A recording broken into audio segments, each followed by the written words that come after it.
Ay, ma'am, Bakit? Ano yun? ano pong trabaho nyo? Sa umaga tulog kayo, sa gabi naman umaalis kayo. Gusto nyo pong subukan magka-boyfriend na Pinoy? Kamusta na mga ka-recaps?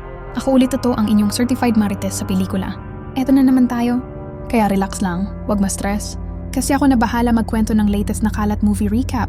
So ayan na nga, unang eksena. Nasa loob tayo ng kotse na umaalog na parang kulang na lang magkaputo lang shock absorber. At obvious na obvious, satisfied ang customer. After ng shake-shake ride, chill muna si ate sa parking lot habang nagyoyosi at nagpost pa sa SOCMED. Need a walk, I'm free tonight. Aba, akala mo lang ordinaryong post?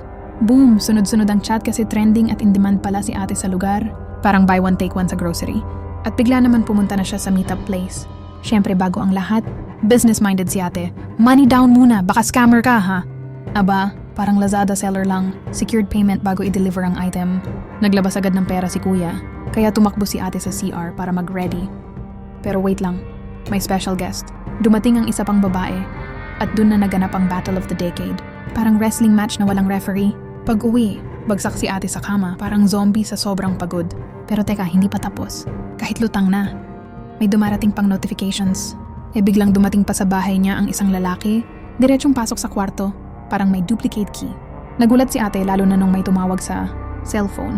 Nabitin tuloy sila sa gitna ng eksena, kaya lipat hotel. Nalang muna si ate. At eto na, plot twist mga ka-recaps. May tumawag daw, patay na si Mara! Yung kaibigan niyang parang kapatid na, habang nasa biyahe. Naaalala niya pa yung mga panahon tinuturuan niya si Mara mag-makeup. Makeup tutorial queen pala si ate dati. Pagdating niya, may pulis na nagtanong, ikaw ba si Alex? Pumasok siya sa loob, at ayun, kitang-kita ang labi ng friend niya. Opo, seryoso na ang eksena. Sabi ng pulis, sa phone daw ni Mara, number niya lang ang registered. Breakdown si Alex, umiyak sa labas. Pero sinundan siya ng pulis para magtanong-tanong. Sinabi ni Alex, halos 1 taon na silang di nagkikita ni Mara. Kaya suggestion niya, check niyo yung cellphone. Baka may ibang clue. Meanwhile, may isang tahimik na lalaki sa gilid, parang background actor, nagmamasid at kinukuhanan sila ng litrato. Creepy si kuya! At ayon sa pulis, wala daw makitang recent convo kay Mara, kaya tuloy lang ang investigasyon. Flashback ulit, sa bar, nagbalik ang happy memories nila ni Mara, kaya napaiyak na naman si Alex. Ngayon, siya na mismo ang naghanap ng leads, parang instant detective mode. Naglakad-lakad malapit sa hotel at bar, tapos may nakita siyang iniwang sulat na may threat vibes, plus may nagpaikot-ikot na motor na nakaitim. Very suspicious. At ayun pa, biglang may nagpakilala na lalaki. Sabay sabi, ako yung boyfriend ni Mara. Aba, legit na nagulat si kuya kasi hindi na daw sumasagot si Mara sa calls. Doon niya lang nalaman sa TV news na wala na si Mara. So ayan na. Nga, gusto din sanang tumulong si Alex sa paghahanap ng suspect. Wow, feeling CSI agad. Nalaman niya kung sino ang handler ni Mara. At syempre, basic instinct. Alam ko na. Mag-a-apply ako bilang walker para makapasok. Smart move, girl. Pero bago pa man siya i-hire, pinag-send muna siya ng selfie para daw makita kung qualified. Aba, parang online job hiring lang pero may requirement. Dapat maganda sa camera. Biglang pak! Hinablot ang cellphone niya ng naka-NMAX. Grabe, talamak pala ang snatching sa area. Pero push pa rin si ate, tuloy ang meetup nila ni handler. Tinanong siya, tell me about yourself. Siyempre si Alex, todo self-confidence. Solid tindaw ako, kaya bigatin customers lang ang binibigay sa akin. Panalo ka, Cartada G's. Pero nag-warning din si handler.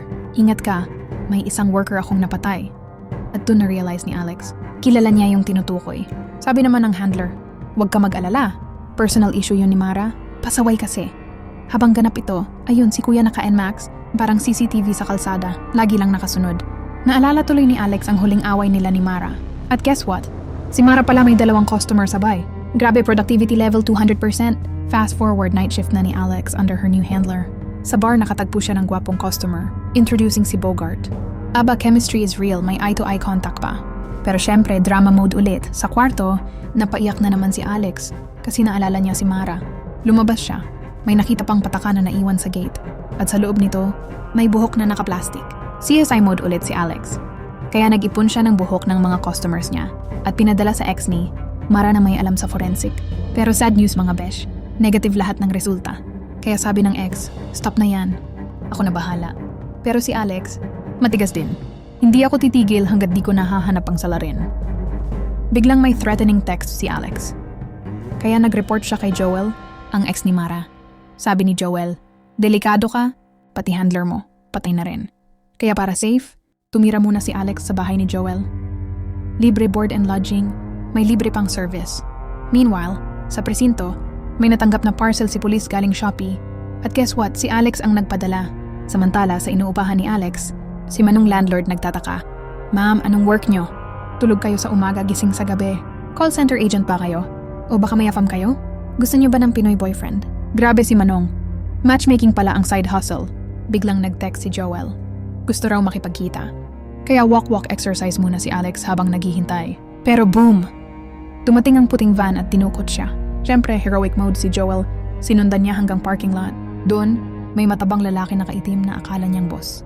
Pero surprise, dumating ang kalbong pulis na kakilala niya. At dito, nailabas ang sobra-sobrang DNA test result. Palihim namang pumasok si Joel at nagkaputukan, parang action movie ni FPJ. Tinodas ang sindikato at tumulong pa si Alex. Pero eto na ang malupit na twist. Mga ka-recaps, sa resulta ng DNA test, si Joel mismo ang salarin. Kaya tinanong siya ni Alex, bakit mo iniligpit si Mara? At ang revelation, galit si Joel kasi hindi lang basta magkaibigan sina Alex at Mara, may something more.